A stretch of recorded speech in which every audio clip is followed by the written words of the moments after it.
Elementary function. देखो इस elementary function के लिए कोई एक्सरसाइज नहीं ली गई, ये भी चालू हो गई। एक्सरसाइज जो है केवल उस पावर सीरीज के लिए दी गई है। आवाज बंद हो गई। एक्सरसाइज केवल पावर सीरीज के लिए दी गई। इसमें भी कुछ टॉपिक आपके पुराने हैं जो आपने सीक्वेंस वगैरह में पढ़े। बस अंतर क्या है? अंतर ये है वहां रियल नंबर पढ़ा था, यहाँ आप कॉम्प्लेक्स नंबर। ठीक है, और उन परिभाषाओं को मैं आपके लिए निशान लगाकर छोड़ रहा हूँ। जैसे कोई सीक्वेंस है वो कन्वर्जेंट कब होता है, वहां रियल नंबर पढ़ा था या कॉम्प्लेक्स नंबर। कोई सीक्वेंस कन्वर्जेंट जब होता है जब उसकी लिमिट जो क्या होती है, फाइनाइट। क्या होती है? फाइनाइट। यहाँ और वहां सेम है, बस लिमिट फाइनाइट और एग्जिस्ट कर जाए। दो चार इस तरीके से माइनस और प्लस और बटे में, और प्लस इनफिनिटी या माइनस इनफिनिटी आ जाए तो अब डाइवर्जेंट होता है। तो निशान लगाओ कौन कौन सी चीज आपको अपने आप पढ़नी चाहिए। बिल्कुल पहला ही पेज है, हर चैप्टर स्टार्ट हुआ है।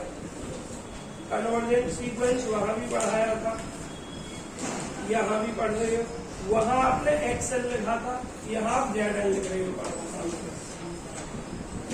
ये परिभाषा करनी है कन्वर्जेंट सीक्वेंस की, कोची सीक्वेंस की परिभाषा करनी है। वहां एक्सएन माइनस एक्सएन लिख रहे थे, z n minus z n लिख रहे हो। बस दो परिभाषा तो ये करनी है आपको। इनफाइनाइट सीरीज 5.2 का जो आर्टिकल है ये पढ़नी है। वहां जो पढ़ा था आपने पढ़ा था x1 plus x2 plus x3 n dot dot xn plus n dot dot. यहाँ जेड कॉम्प्लेक्स नंबर पढ़ रहे हो, z1 plus z2 plus z3 n dot dot zn plus n dot dot. तो ये भी पढ़नी है। Sequence of partial sums of a series ये पढ़ना है। Convergence and divergence of a series, मतलब कोई सीरीज कन्वर्जेंट कब होगी, डाइवर्जेंट कब होगी, ये पढ़नी डेफिनेशन। इसके बाद आपको जो पढ़ना है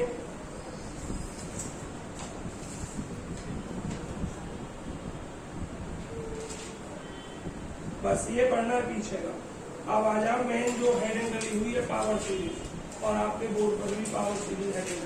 पावर सीरीज देखिए, पावर सीरीज दो तरीके से डिफाइन की जाती है, दो तरीके से। जैसे एक series of the type, a series of the type किस प्रकार, समेशन एन बराबर 0 से infinity a n z minus z not की होल पावर। इस प्रकार की सीरीज को हम क्या कहते हैं, पावर सीरीज। अब एक बात कहां से कहां तक है सीरीज, इन्फिनिटी तक। ये बात पहले ही बता दी, हम बाद में परेशान करो कि 0 से अनंत तक। जैसे मैं यहाँ ये लिख दूं 1 2 3 4 n dot dot n dot dot dot अनंत, और इसके पहले पद होगा बढ़ लू सीरीज में, तो अब भी अनंती पद रहेगा। एक और पद गायब कर दूं तब भी अनंत पद। कम कब होते, जब है इन्फिनिटी की जगह हमें पता होती कि एन पर एक हटाते एन माइनस वन हो जाए, दो हटाते एन माइनस टू हो जाए। तो मेरा कहने का मतलब ये है, इस सीरीज में जब आप सवाल करो एन बराबर 0 से स्टार्टिंग हो या 1 से हो या 2 से, कोई इफेक्ट नहीं पड़ेगा। कब नहीं पड़ेगा, जब यहाँ अगर यहाँ इन्फिनिटी के स्थान पर कुछ और है तो इफेक्ट पड़ेगा, समझ में आया। लेकिन पावर सीरीज में यहाँ आपका इन्फिनिटी ही होगा, यहाँ 0 हो सकता है, 1 से हो सकता है, स्टार्ट हो सकता है। एक सीरीज जो इस टाइप की होती है वो पावर सीरीज कहता है। अच्छा, अब इसको एक और रूप में लिखा जाता है। दूसरा रूप क्या है कि ये जो हमारा जेड है, अगर इस जेड को मैं रिप्लेस कर दूं, इससे रिप्लेस कर दूं जेड नोट प्लस एक्साई लिखा हुआ आपकी रूप में, क्या लिखा हुआ है, एक्साई। इस तरीके से साइन बनता है एक्साई का, इस तरीके से एक्साई। तुम कोई और साइन बना लो, देन तब फिर ये सीरीज क्या हो जाएगी, समेशन एन और 0 से एन जब मैं जेड के स्थान पर इतना रखूंगा जेड नॉट कट जाएगा, क्या रह जाएगा, यही तो रह जाएगा। ठीक है, तो इसको वो जरूर नहीं जाहिर है, कुछ भी लिख दो आप, खाली जेड से डॉट पा दो। एक तो सीरीज ये वाली है, इसको भी पावर सीरीज कहते हैं, और एक सीरीज कब, जब या ये कह दो कि जेड नॉट जो सेंटर है हमारा क्या है 0 + 0 है, तब भी कह सकते हैं क्या रह जाएगा, जेड नॉट 0 रखते हैं, जेड की हद तो हो जाएगा। अगर सेंटर शॉर्ट से ये कह लो, अगर सेंटर आपका 0 नहीं है तब तो आपकी सीरीज ये बनेगी, और अगर सेंटर आपका 0 है, 0 + 0 है, तो सीरीज ये रह जाएगी 0 से इन्फिनिटी an जेड की घात। दो तरह की पावर सीरीज देखिए, और ये कब, जब जेड नॉट 0 हो, और ये कब जेड नॉट 0 समझ आ गया। ये दोनों पावर सीरीज की परिभाषाएं हैं, इससे संबंधित आपसे सवाल पूछा जा सकता है। अब देखिए बीएससी हिस्ट्री में जब आप पढ़े थे तो जितने भी सीरीज थे सब के बारे में पढ़ा था कि ये सीरीज कन्वर्जेंट कब होगी, कंडीशनली कब होगी, एब्सोल्यूट कब होगी। यहाँ भी वही चीज पढ़ रहे, बस क्या अंतर है, वहां तो था एक्स टर्म, इसमें था टर्म एक्स में, और यहाँ टर्म किसमें जेड में। जेड क्या है एक्स + i y, तो वहाँ केवल एक्स था या वाई था, इस तरीके का है, सब कुछ सेम। तो देखो ऐसे ही परिभाषा आपको याद रखनी, कौन कौन सी, absolute convergence of power series, power series absolute convergent होगी। क्या लिखा हुआ परिभाषा में, समेशन an × जेड की घात n, ये सीरीज जो है पावर सीरीज जितने एब्सोल्यूट कन्वर्जेंट होगी इफ यदि the series summation mod of is convergent. मतलब जो सीरीज है ये वाली, अगर इसको मॉड लगा के सरल किया जाए और अगर मॉड लगाने के बाद ये कन्वर्जेंट हो जाए तब इसको एब्सोल्यूट कन्वर्जेंट कहते हैं। समझ आ गया। तो यही सेम वहां थी बीएससी हिस्ट्री में, बदला कुछ भी नहीं है, और उसके बाद बदला है तो एक्स के स्थान पर जेड किया। अगली परिभाषा कंडीशनली कन्वर्जेंट, देखो नीचे क्या लिखा हुआ कंडीशनली कन्वर्जेंट में, इफ द पावर सीरीज इतने कन्वर्जेंट, यदि ये सीरीज कन्वर्जेंट है बट किंतु, मतलब अब सीरीज क्या हो गई, एक तो ये हो गई n = 0 से इनफिनिटी an जेड की घात है, ये तो ओरिजिनल हो गई, इसको मॉड में कन्वर्ट किया ये हो गई। तो ओरिजिनल सीरीज तो कन्वर्जेंट हो, लेकिन मॉड लगाने के बाद वो कन्वर्जेंट ना हो, तब हम इस सीरीज को कंडीशनली कन्वर्जेंट। आगे समझ, तो ये आपको परिभाषा याद रखनी है, सवाल बाकी कर पाएंगे, तो ये परिभाषा याद रखनी है। अब इम्पोर्टेंट रिजल्ट ऑब्जेक्टिव के लिए ध्यान रखना है कि ये सीरीज क्या क्या हो सकती है। द पावर सीरीज इतने आयतन या तो कन्वर्जेंट होगी जेड की सब वैल्यूज के लिए, या केवल जेड और 0 पर कन्वर्जेंट होगी, या फिर कन्वर्ट होगी जेड के लिए some region in the complex plane के उस रीजन में कन्वर्ट। तो ये आपको इम्पोर्टेंट नोट ध्यान रखना है। बाकी इसमें से सवाल आता है आपके पेपर में, फिर भी मैं बताया दे रहा हूँ थ्योरी कहाँ से आ सकती है। एक तो पावर सीरीज की रेडियस ऑफ कन्वर्जेंस होती है, उस रेडियस ऑफ कन्वर्जेंस निकालने के दो फॉर्मूले होते हैं, एक का होता है कोची-हर्ट्ज फॉर्मूला और एक होता है n पावर में। तो कोची-हर्ट्ज जो फॉर्मूला होता है वो ये वाला होता है, कहाँ पे लिखा है इसमें, पेज नंबर C226 निकालो, पेज नंबर C226, और इसमें दो फॉर्मूले लगे हुए हैं।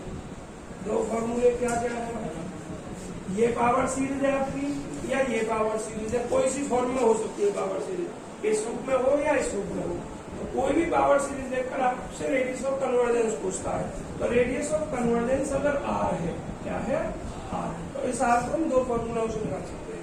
एक फॉर्मूला होता है कोची-हर्ट्ज फॉर्मूला, ये क्या होता है, r = limit n tending to infinity an/an + 1, जो इसकी लिमिट निकल कर आती है इसकी, वही रेडियस ऑफ कन्वर्जेंस r है।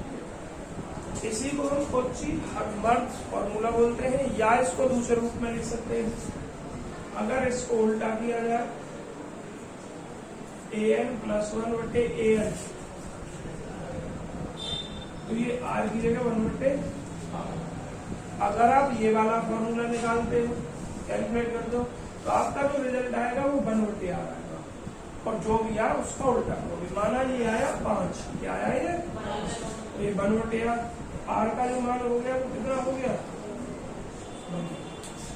ठीक है, दोनों का एक ही। अब ये an कहां से निकालोगे, ये जो टर्म है z-z0 की घात n का, या इसका z की घात n का जो कोएफिशिएंट है, ये an होता है। अब अगर ये जो an है, ये an इससे मतलब नहीं है, केवल an से मतलब है। अगर ये an nth घात में है, घात n के रूप में n² n की घात 3 है, n और 2 है, तब हम ये फॉर्मूला नहीं अप्लाई करते। ये फॉर्मूला अप्लाई कब करते हैं, ये फॉर्मूला अप्लाई जब करते हैं जब हमारे पास an जो है पावर हो गए सब, लेकिन nth पावर के रूप में, मतलब पावर n के टर्म में नहीं होनी चाहिए। अगर n के रूप में पावर नहीं है तो ये पर पावर n के रूप में, तो फिर फॉर्मूला दूसरा है। फिर फॉर्मूला क्या है, फिर फॉर्मूला है 1/r supremum of limit n tending to infinity an की पावर 1/r। समझ में आया। फिर ये है, या सुप्रीमम इधर लिख दो, इससे कोई प्रॉब्लम नहीं। मॉड लिख दो, सुप्रीमम को हटा के केवल क्या लिख दो, मॉड। सुप्रीमम का मतलब प्लस माइनस की संभावना है, तो माइनस नहीं लेना, प्लस लेना।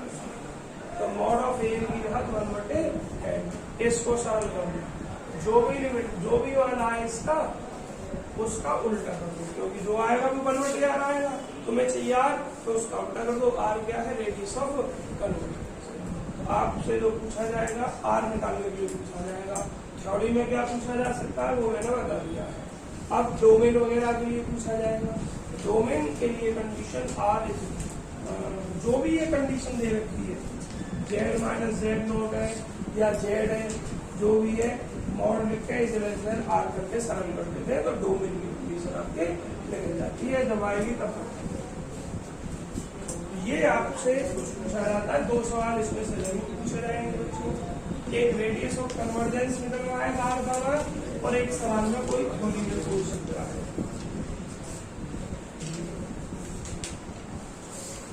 बाकी और कुछ नहीं करना, जो मेरा थ्योरम 7 पढ़नी है। थ्योरम 8 का स्टेटमेंट पढ़ लेना है। थ्योरम 8 का स्टेटमेंट। चलो बच्चों, एग्जाम्पलों पर आइए। एक एक सवाल बताता चल रहा हूँ एग्जाम्पल। आपके पास 6 पार्ट है, ठीक है। 6 पार्ट में से मैं एक तो करवाऊंगा 5वां और एक करवाऊंगा 6वां। दोनों तरह के सवाल हो जाएंगे। पहले मैं करवा रहा हूँ 6ठा पार्ट। एग्जाम्पल 1 में 6 पार्ट है, 5 और 6 करवा रहा हूँ, बाकी सब आसान है। आसान तो फिर ये भी है, पर एक एक दो तो बताना पड़ेगा ही। 6ठा पार्ट देखिए, इसका क्या है, समेशन n फैक्टोरियल की घात 2 बटे 2n फैक्टोरियल होल पावर कितना नहीं, होल पावर नहीं इतना ही है। यहाँ क्या है, z की पावर है। और करना क्या है, सबसे पहले आप उसे पढ़ो, find the radius of convergence, मतलब रेडियस ऑफ कन्वर्जेंस या तो निम्नलिखित पावर सीरीज कंपेयर करो कौन सी पावर सीरीज है। मेरे भैया आवाज बंद कर लो। ये पावर सीरीज an क्या है, कंपेयर करोगे तो n फैक्टोरियल की घात 2 बटे 2n। जरा एक बात बताओ, होल घात n तो ना है, ऊपर या नीचे किसी घात में n तो नहीं है, नहीं, या n का टर्म नहीं है, तो अपना सिंपल मर्ज वाले फॉर्मूले से लगाओगे। तो उसके लिए an+1 की जरूरत होती है। जहां जहां n है वहां n+1 लगाओ। ये n प्लस 1 फैक्टोरियल की होल घात 2 और बटे 2 n प्लस 1 फैक्टोरियल। क्लियर? तो प्रॉब्लम तो नहीं। अब देखो an प्लस 1 सरल करिए। अब इसको सरल करेंगे तो ये n प्लस 1 फैक्टोरियल, इसको हम लिख सकते हैं n इंटू नहीं n plus 1 into n factorial. अब होल घात दो तो इसकी भी होल घात दो और इसकी भी होल घात दो। नीचे आप गुणा करो 2n प्लस 2 एकन 2, एक कम का 2n प्लस 1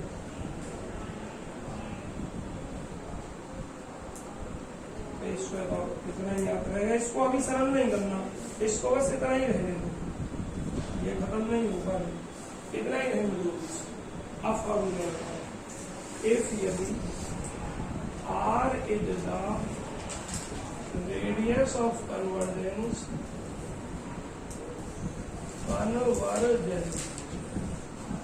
देन तब नाम लिख देना। कौन सा फॉर्मूला? मुझे तो अजीब लगता है नाम ले लेना।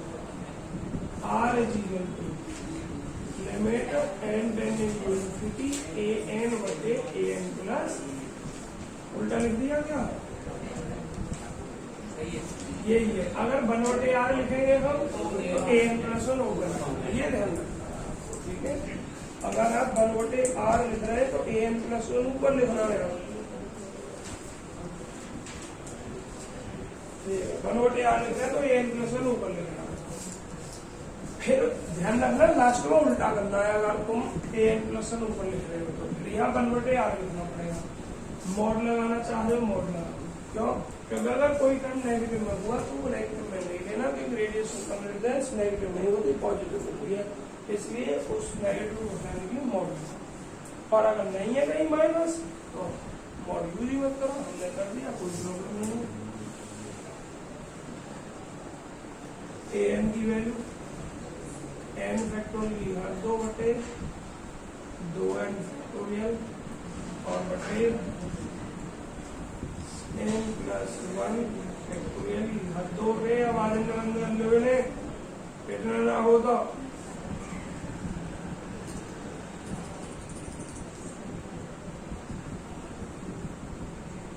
n फैक्टोरियल की घात 2 तो इसको n फैक्टोरियल गुणा n फैक्टोरियल लिख दिया। ऊपर पहुंचाया, ये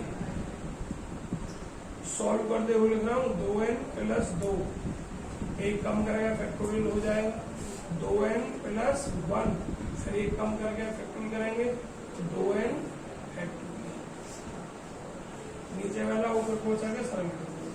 अब ये 2n फैक्टोरियल कुछ नहीं करना क्योंकि कट जाएगा जो भी। तो अब ये बचा n प्लस 1 फैक्टोरियल, इसको लिख सकते हो n plus 1 into n factorial, लेकिन घात 2 है, इस पर भी घात 2 और इस पर भी घात 2। क्या क्या करना? इससे ये कैंसिल, तो n फैक्टोरियल घात 2 सही है, फैक्टोरियल घात 2 कटी। अब ये बचा बीएससी फर्स्ट ईयर में खूब सॉल्व किया है, और फर्स्ट ईयर भूल जाओ, बीएससी फाइनल में भी पहले चैप्टर में ये सवाल किए हैं।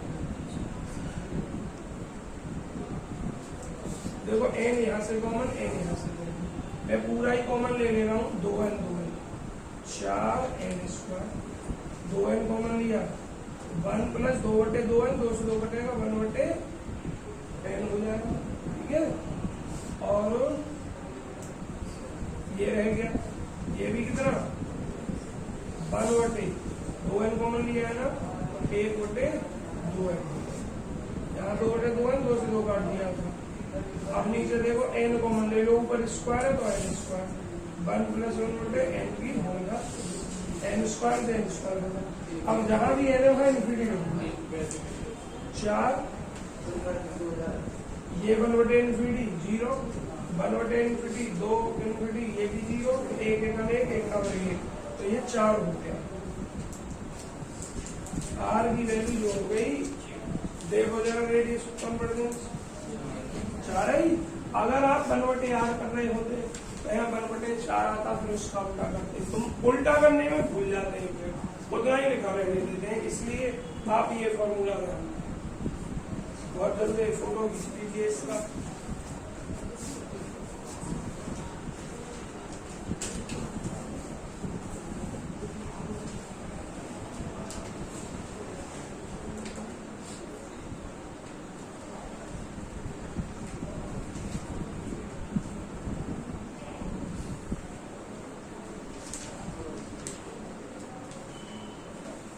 दूर भाई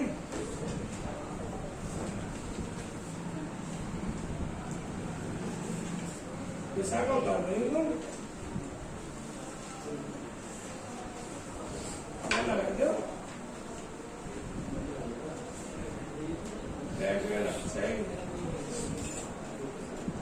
चलो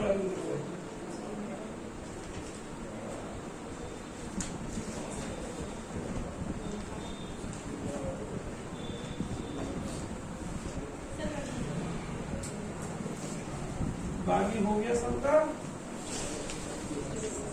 अब एक पार्ट और देखो इसका, एक गोल घात n वाला दे दो, 5वां पार्ट इसका समेशन 1 प्लस 1/n की whole power n² into z। an क्या है यहाँ 1 प्लस 1/n की होल पावर n²।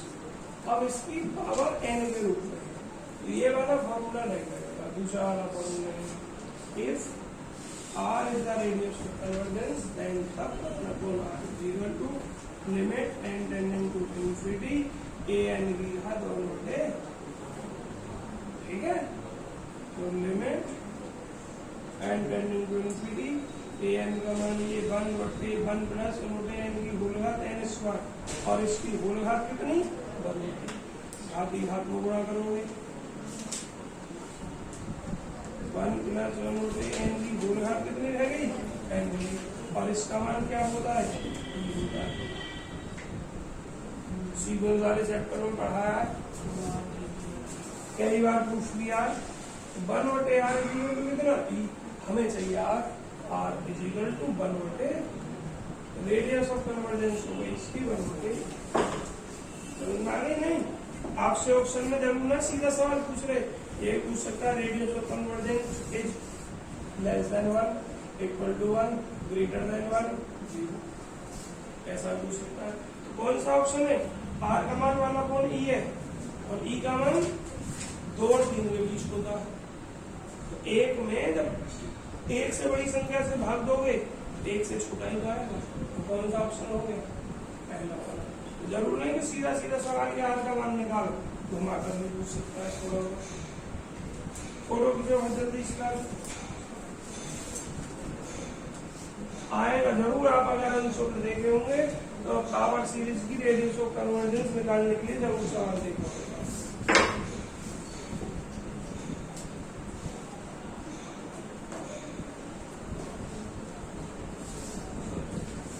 बाकी पार्ट आप स्वयं निकालोगे। अब क्वेश्चन नंबर 2, अरे वाले में एग्जाम पे नंबर 2 पर आइए, और 2 में क्या पार्ट है, 6 पार्ट है। आपको जो पार्ट कठिन लग रहा हो आप पूछ सकते हैं, अपने आप देखो और पूछो, जो भी पार्ट आपको पूछना है। पहला तो सादा से an1 और n की घात है, तो अपना दूसरा वाला फॉर्मूला लगा देना जो इस सवाल में किया है। सेकंड में भी यही फॉर्मूला लगेगा, थर्ड में पहले वाला लगेगा, फोर्थ को करवाऊं क्या, चौथे और छठे में से चौथा देखिए, तो छठे में तो हिंट दे दूंगा मैं बस आपको। चौथा पार्ट क्या है, क्वेश्चन 2 का fourth part, summation in plus 2/2 की घात n इंटू z की घात n।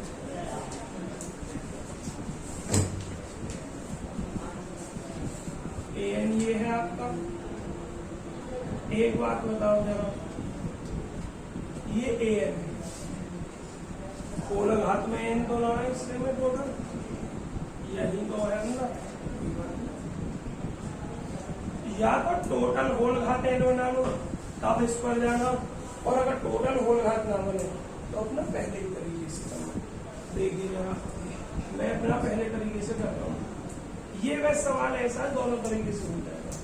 ये होल घात n के रूप में भी बनाया जा सकता है और बिना बनाए भी हम कर सकते हैं। तो मैं बिना बनाए करता हूँ, an ये तो an plus 1 i n plus 1 plus 2 बटे 2 की घात n plus if r is the radius of convergence then the r is equal to limit n tangent to infinity an बटे an plus 1 r equal to limit n tangent to infinity an i n plus 2 बटे 2 की घात n बटे i n plus 1 plus 2 बटे 2 की घात n plus 1 ऊपर पहुँचाया है ये limit n tending to infinity i n plus 2 2 की घात n प्लस 1 बटे 2 की घात n प्लस 1 बटे 2 की घात n i n plus 1 plus कितना 2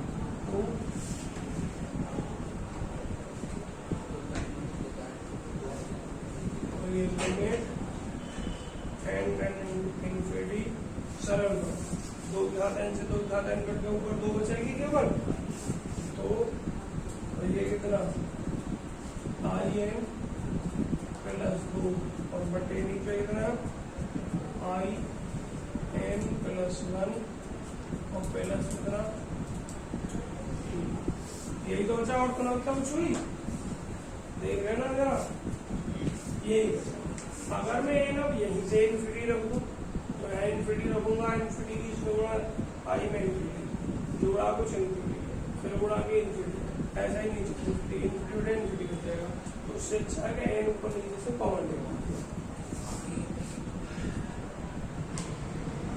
ऊपर से एन कॉमन लिया 2n i प्लस 2 बटे n, नीचे से एन कॉमन लिया i 1 प्लस 1 बटे n और 2 बटे इस एन से एन कैंसिल, अब 2 i प्लस 2 बटे इंफिनिटी i 1 प्लस 1 बटे इंफिनिटी और 2 बटे इंफिनिटी, ये 2i क्योंकि ये तो 0 हो गया, 2 0 0 में लिख रहा था।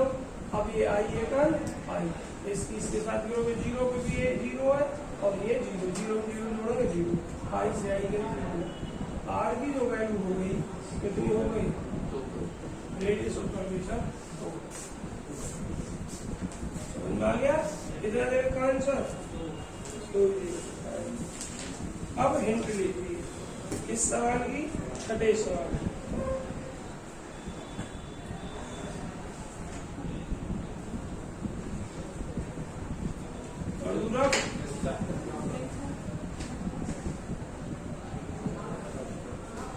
परसों बच्चों आपकी एनालिसिस खत्म हो जाएगी विद फेयरवेल पार्ट, परसों लास्ट पार्ट लिया एनालिसिस जो बच्चे आएंगे, फिर केवल वो आते रहेंगे एनपीवी।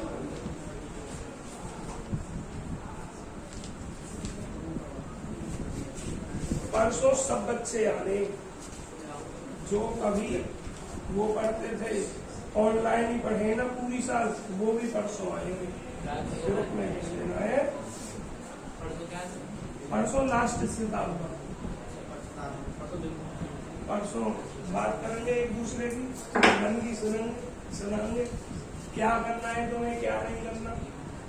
देखो अब आगे और जबरदस्ती भी नहीं है। क्वेश्चन नंबर 6 की हिंट लीजिए,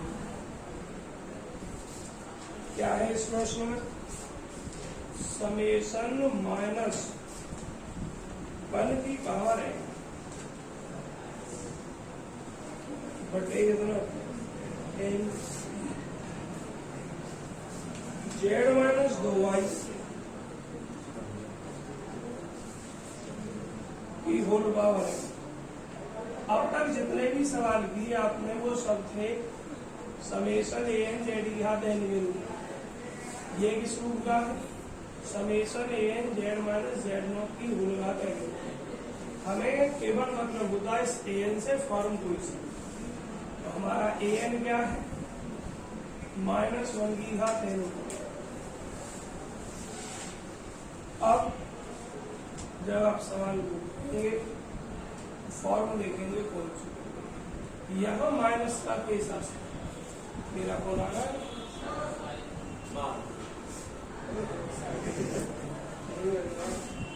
हेलो नमस्ते सभी। 1 तारीख से अभी मैंने डिसाइड ना किया, टाइम में बहुत बड़ी कंफ्यूजन है। मैं आज शाम तक या कल सुबह तक ग्रुप में डाल दूंगा, ठीक है?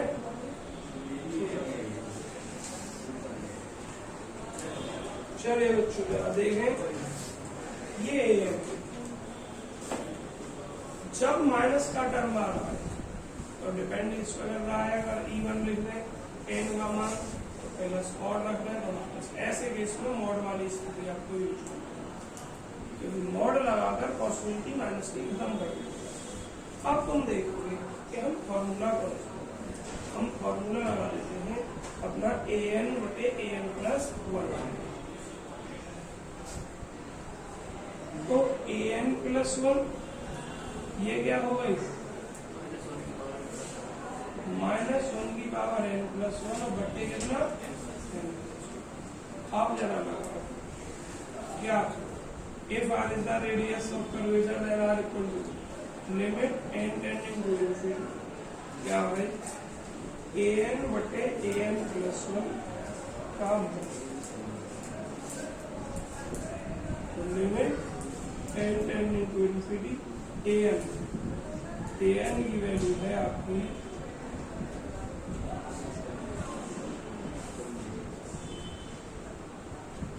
-1 की घात n+1। अब क्या ईमानदारी बताऊं ना, बच्चे ध्यान न दिलवाते, ध्यान न करते तो मैं तुम्हें बिना पाठ की गई विदा करने के चक्कर में था। अच्छा देखो इधर लिमिट मॉड। इन दिन आते आते हाथ तंग हो जाता है, तो मैं सोच रहा था अब क्या छोड़ो बिना पाठ की। -1 की पावर n अभी तो बच रही है ऊपर को बच तो रही है, 2-3 भी सोच रही है, लेकिन 2 बालक, एक बालक तो ऐसा है ना फोन उठाया और ना मैसेज का रिप्लाई करना। n+1 और ये कितना n और ये -1 की पावर n+। देखो इतना ही ना अपना लिख दिया। देख कैसे रहेगा वैसे? आप देखो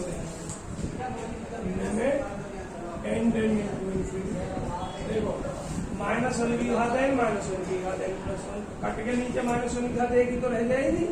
अरे -1 की घात n × -1 की घात एक लिख सकते हैं, तो -1 की घात n से कट में क्या रह गई नीचे? -1 की घात 1 लग रहा है मॉड, तो -1 की घात 1 माइनस ही तो आएगा, तो माइनस मॉड से खत्म ना हो जाएगा, क्या बच जाएगा? लिमिट n n+1 कितना? नहीं अब मॉड को हटा दो, हाँ बिल्कुल 1 रह गया। डिवाइड करो 1+1/n और n इंफिनिटी, तो 1+1/infinity 1/infinity 0 0 1 इसका मान r। देखो जरा r का मान 1 है क्या? देखिए तो आपको इस तरीके से रेडियस पर भी सब निकालना। अब थोड़ा थोड़ा जो अंतर आता है सवालों में वो ये आएगा। और दूसरा फिर पहले जल्दी बहुत जल्दी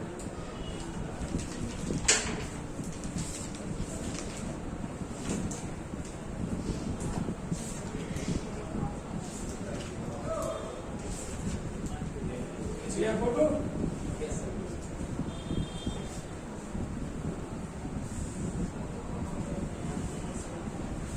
उसके बाद बच्चों जब तक पेपर ना हो, अगर किसी की प्रॉब्लम हो तो अपनी प्रॉब्लम पूछने आ सकते हैं, लेकिन पहले फोन करेंगे, क्योंकि मैं यहाँ जब बैच ही खत्म हो जाएंगे तो अपना जो एक आधा चिंता पढ़ाऊंगा उसे पढ़ा कर चला जाएगा, और कुछ LP भी पढ़ाऊंगा कुछ बच्चों को। देखिए क्वेश्चन नंबर 3 क्या है, अरे आवाज नहीं गई, क्या कह रहा है ये कह रहा find the reason of convergence, region ज्ञात कीजिए कन्वर्जेंस का ऑफ द सीरीज। तो आपको ये सीरीज दे रखी है, चलिए एग्जाम्पल नंबर 3, आवाज नहीं करो, find the reason of the convergence of the series है सॉल्यूशन n बराबर 1 से जरूरी में देखो है।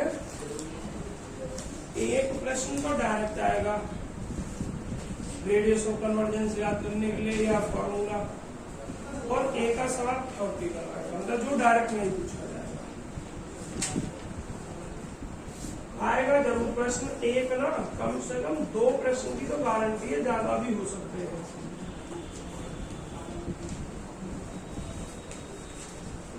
देखो क्या कह रहा है, find the reason of the convergence, region क्या चुना कन्वर्जेंस। तो आप सबसे पहले ये देखिए इस सवाल में कि अब तक आपने जो पावर सीरीज पढ़ी है वो या तो इस रूप की पढ़ी है, an समेशन n बराबर 0 से इन्फिनिटी an जेड जाते हैं, या तो इस फॉर्म की पढ़ी है या इस फॉर्म की पढ़ी है।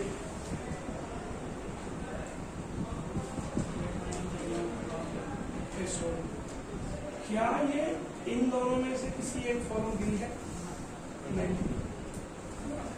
ऐसे केस में हम इस टोटल को ही un मानते हैं। क्या मानते हैं इसको?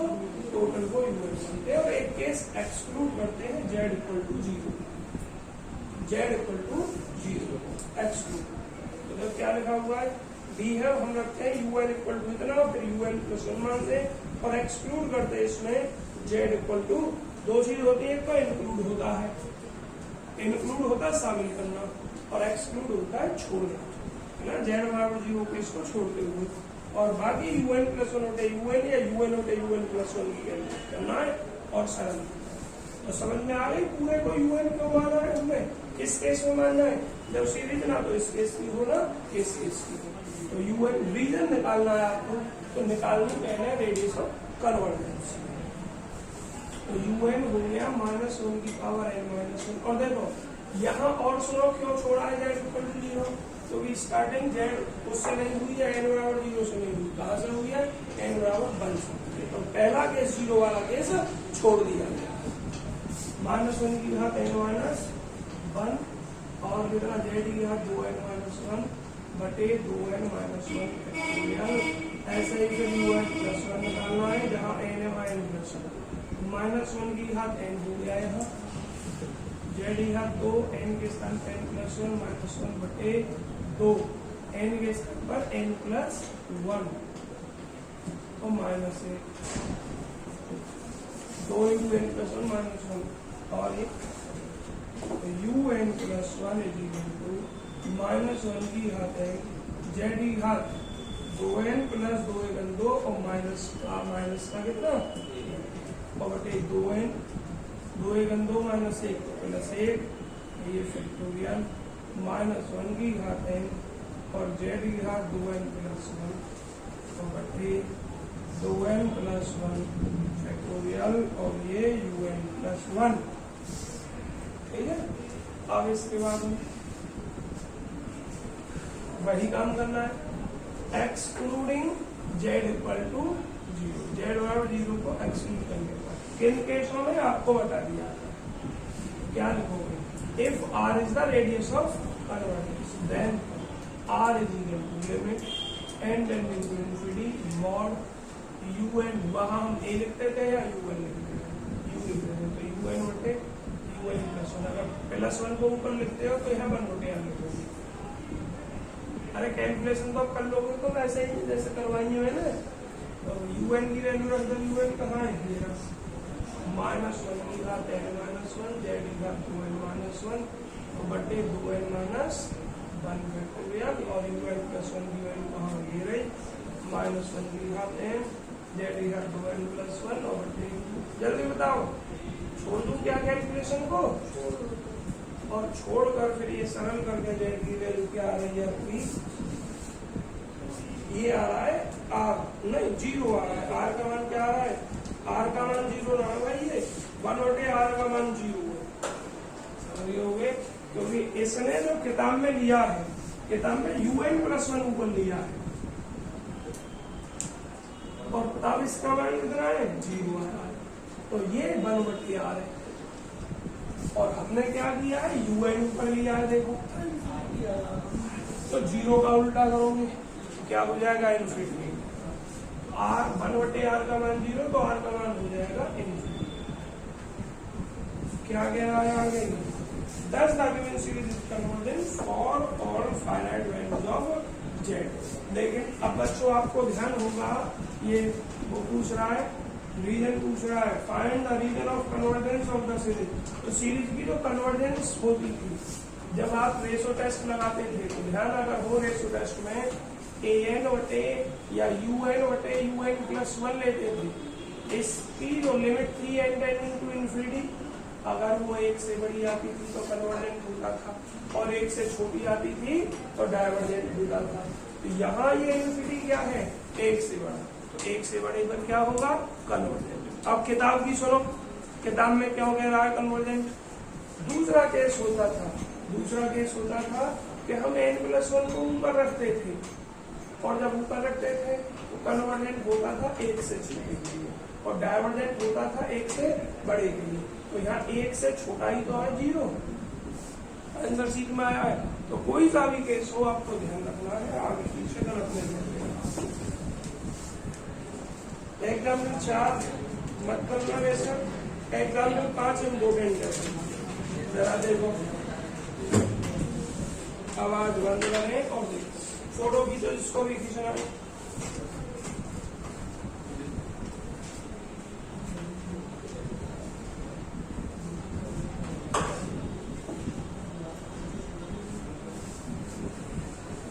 अधूरा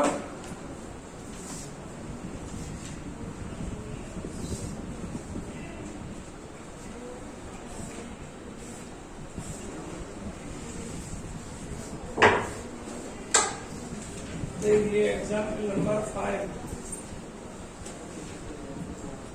फर्स्ट क्वेश्चन। अब आपने क्या कह रहा है? Find the domain, find the domain of convergence of the following series. Summation n बराबर 1 से इन्फिनिटी तक छोड़ते हुए 1 3 5 एंड डॉट डॉट 2n-1 बटे की तरफ। बस हिंट दूंगा, सवाल की कैलकुलेशन नहीं कर रहा हूँ मैं। n फैक्टोरियल और 1 अपॉन z, नहीं 1 - z अपॉन कितना? z की होल पावर कितना? n। देखो जरा कौन सी फॉर्म बन सकती है। फॉर्म कौन सी पढ़ाई थी? समेशन n बराबर 0 से इन्फिनिटी या 1 से इन्फिनिटी, वो कोई प्रॉब्लम नहीं। an z की पावर n या z - z0 की होगा। अब जरूरी है कि z का ही टर्म हो, कॉम्प्लेक्स नंबर में कोई भी टर्म लिख सकता है। ये फॉर्म क्या है? अगर मैं सॉल्व करूँ इसको 1/z-1 लिख सकता हूँ। 1/z को मैं w से रिप्रेजेंट कर देगा, w-1 की होल। अब ये फॉर्म कौन सी हो गई? n बराबर 1 से लेकर इन्फिनिटी a है। बन गई फॉर्म यही वाली ना बनी, z के स्थान पर w और z0 के स्थान पर 1। तो हमें मतलब किससे था? an से मतलब था। an ये पूरा का पूरा, फिर मतलब किससे था? इसकी होल घात तो है ही नहीं, इसकी हद से मतलब माइनस में z वाली से an की घात, an+1 निकालो। फिर वही an/an+1 को सरल करोगे, तो सरल करके जो r स्क्वायर आया है वो स्क्वायर आया है 1/2। अब क्या उसने भी सीधा ही लिखा है, r की वैल्यू 1/2। अब हमें डोमेन जो निकालना है, वो जो डोमेन निकालना हो या रीजन निकालना हो, r को तुम्हें निकालना ही निकालना है यहाँ पर। अब इसके बाद जब आप डोमेन निकालोगे, तो डोमेन के लिए कंडीशन लगा दोगे अपना, ये जो केस आपका आया है, इसको जो 1/z को w माना, ये w-1, ये जो केस आया है, इसको लिखोगे mod of W-1 is less then R2 मैंने थोड़ी देर पहले लिखा। अगर इस फॉर्म में तो इतना खाली W-1 ना होता, केवल W होता, तो mod of W is less then ये केस लगाना है और सरल करना है। और W के स्थान पर है क्या आपका 1/z minus is less then, और R के स्थान पर क्या आया है आपका 1। अब ये सरल करना है बस। आप डोमेन के लिए ये कंडीशन आगे सरल कर देंगे।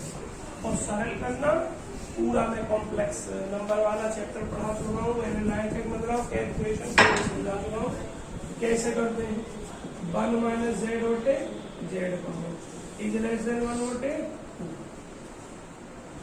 Z1 बटे Z2 का मॉड अगर होता है तो Z1 का मॉड अलग और Z2 का मॉड अलग। तो ऐसे ही 1 माइनस Z का मॉड अलग और Z का मॉड अलग, क्रॉस मल्टीप्लाई करें 1 माइनस Z का mod is less than 1 upon mod खत्म करना।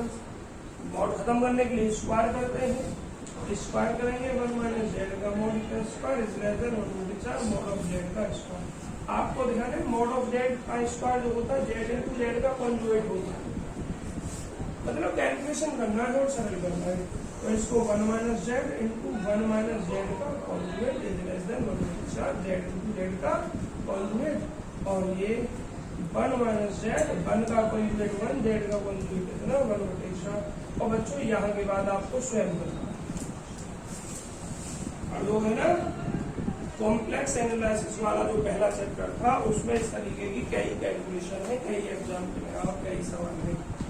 ये सवाल करोगे, सेकंड सवाल आप स्वयं करोगे इसका।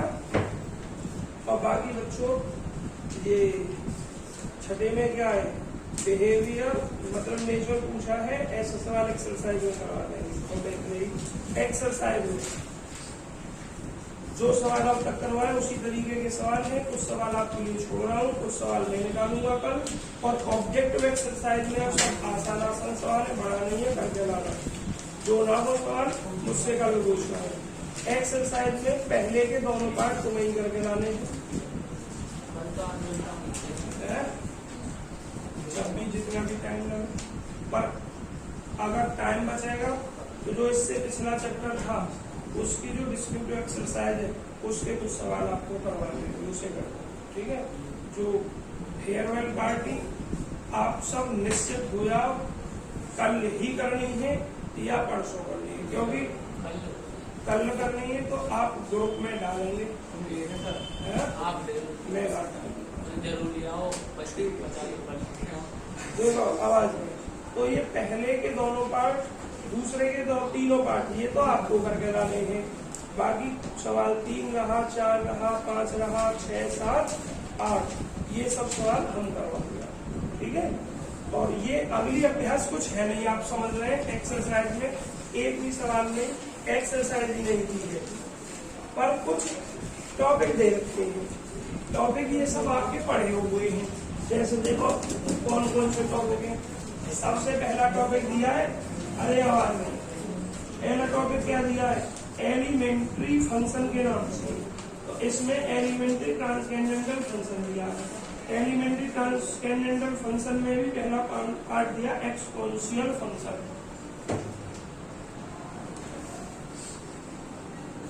ट्रांसकेंडेंटल फंक्शन कौन से होते हैं या ट्रांसकेंडेंटल इक्वेशन कौन सी होती है अंदर बताएंगे। उनका यू चला रहे हो फिर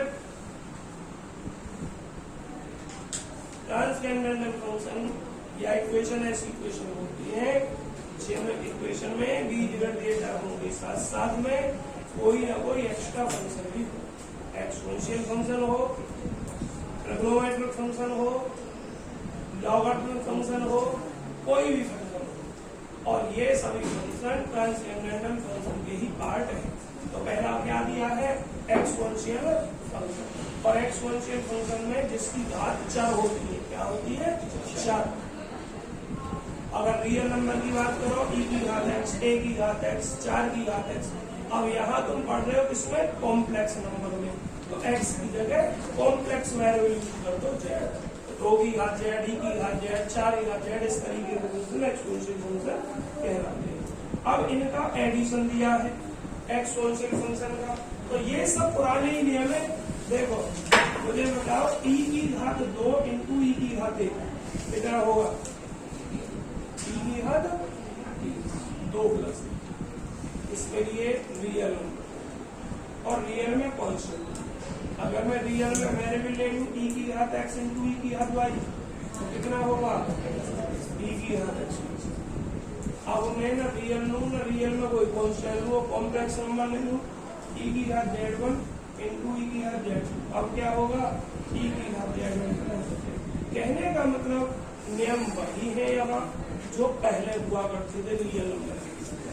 ठीक है, बस एक्स वाई के स्थान पर z1 z2 आ गया। एडिशन थ्योरम ये वाली है नीचे, प्रूफ करने नहीं है क्योंकि आपके सिलेबस में प्रूफ पार्ट नहीं है।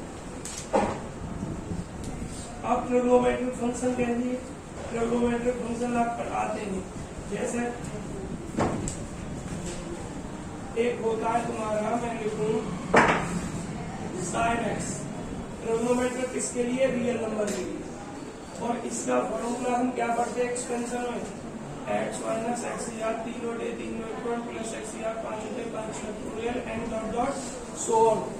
अब यहाँ आपको पढ़ना कॉम्प्लेक्स नंबर में एक्स के स्थान पर जेड लिख दोगे साइन जेड, तो ये क्या हो जाएगा? जेड माइनस जेड यार 3/3 प्लस जेड यार 5/5। बताओ कोई अंतर आया? कोई अंतर नहीं है, बस रियल नंबर जहाँ जहाँ यूज करते हैं वहाँ कॉम्प्लेक्स नंबर। ठीक है, तो ये फॉर्मूला वगैरह आप स्वयं देखोगे।